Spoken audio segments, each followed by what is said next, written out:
Bonjour à tous, aujourd'hui on se retrouve pour l'unboxing du clavier haut de gamme Vulcan TKL Pro de Roccat.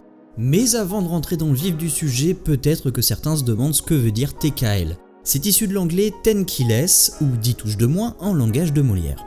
Cela signifie que le pavé numérique est absent, résultat, gain de place sur votre bureau si vous jouez à des FPS avec une faible sensibilité de votre souris, mais aussi nouvelles habitudes à trouver, surtout si vous utilisez souvent votre pavé numérique.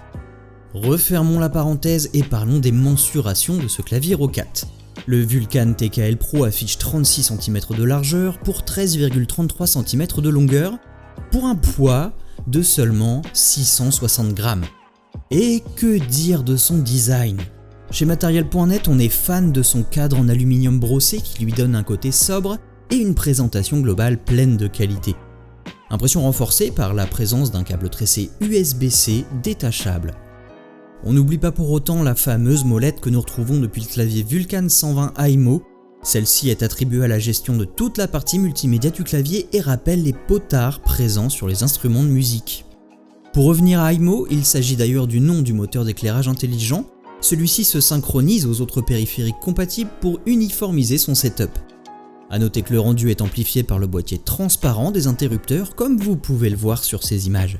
On termine sur le plus important, les touches de type low profile équipées de switch exclusif Roccat Titan Optical d'un retour linéaire et d'une course d'activation de 1,4 mm seulement pour une course totale de 3,6 mm. Vous l'aurez compris, ce clavier n'est pas un clavier mécanique. Le principe du switch optique, c'est la présence d'un faisceau lumineux continu sous chaque touche. Lorsque l'on applique une pression, l'interruption du faisceau déclenche l'envoi de la commande.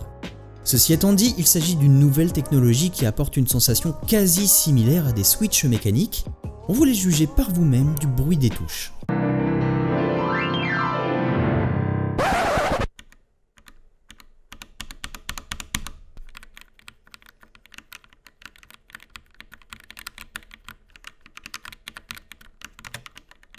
Enfin, la durée de vie est en accord avec les claviers optiques du marché puisque chaque touche est censée supporter 100 millions de pressions, soit environ 2 fois plus que les claviers mécaniques. Merci à tous d'avoir suivi cet unboxing, comme toujours n'hésitez pas à nous laisser vos impressions sur ce clavier dans les commentaires. Sur ce, on se dit à très vite pour une nouvelle vidéo et d'ici là, prenez soin de vous, salut.